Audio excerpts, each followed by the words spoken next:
पाटनगर में पाटना महाराजा राजपुरोहित द्वारा नुआखाई लग्न स्थिर बाहर लग्न तिथि पाटनागढ़ अंचलवासी नुआखाई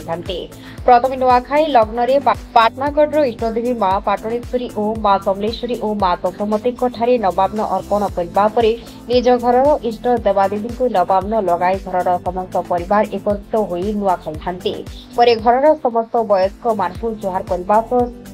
साई पड़िशा मानकु मध्य जुहार होइथांते परे देव दर्शन करी निजर प्रिय महाराजा और महाराणी ठारू आशीर्वाद नेबा पई पाटनागढ़ अंचलर विभिन्न ग्रामर लोक माने राजकुमार को आसी महाराजा और महाराणी आशीर्वाद पाई लोके निजकु कृतज्ञ मने करंती साधन तार 77 वर्ष अतिक्रम करथिले एबी पूर्व भली पाटनागढ़ ठारी महाराजा से नुआखाई जुआर भीड़ प्रथा चली आछि। यह एक ऐतिहासिक परंपरा सहित राजा और प्रजा एक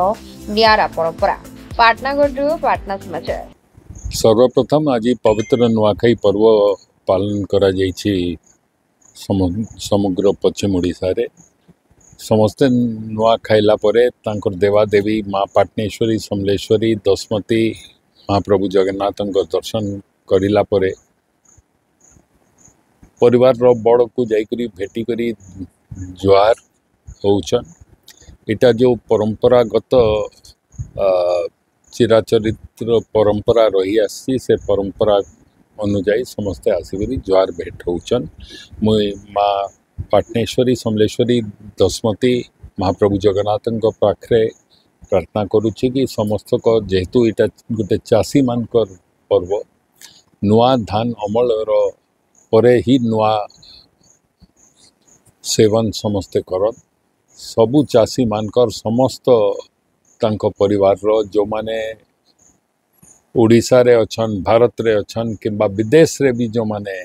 पश्चिम ओडिशावासी रही जाइछन समस्त कर मंगल कामना करुछि एवं उन्नति कामना करुछि।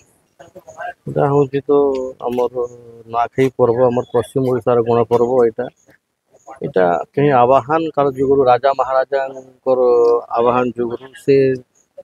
दिन निर्धारित करुतिले से निर्धारित रे आमे जेते प्रजा आमे से दिन नुआ खाउतनु और नुआ खाई सारला परे आमर प्रथम धर्म होतला प्रजा मानकर आमर महाराज के आसिक आमे दर्शन करमु। एटा होचे आमर प्रथम तांको ठानु दर्शन कर सारला परे आमे बाकी अन्य समस्त को आमे दर्शन करि जते बड़ मान को आमे आशीर्वाद नउतनु। एटा आज भी परंपराटा